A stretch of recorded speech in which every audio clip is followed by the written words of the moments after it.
دا هغه پوښتنه اوسه چې اکثره ستا کوم علاقمندان دي فالوورز دي د هغې پوښتنه کوي. 29 کاله استاد ټول په درس و مطالعه ماسټریانې پی ایچ ډي د بړ اړخ ته دې کله فکر کړی که نه؟ تر اوسه استاد مجرد ګرځي او که متأهل؟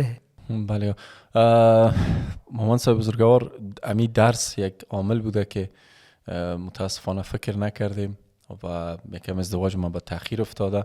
منتها اسلام مطالعه کنی، بزرگایی که در اسلام تیر شدن زندگیشون مطالعه کنی، کسایی بودن در 41 42. منظور من خودم نیستم که آجی صاحب پدرم نبینه که شاید بگه اینا برو تا 41 سال خیلی وقت داره. نه منظورم والد صاحب دخیل نه تو وقت خیلی دیر میشه زمان. منظور می بود که بودن کسایی مثل امام ابن قیم که اینا در 41 ساله یا 42 سالگی یا ابن تیمیه رحمه الله رو میگن که ازدواج نکرده بود، یعنی کل عمر خود وقف خدمت به دین کرده بود.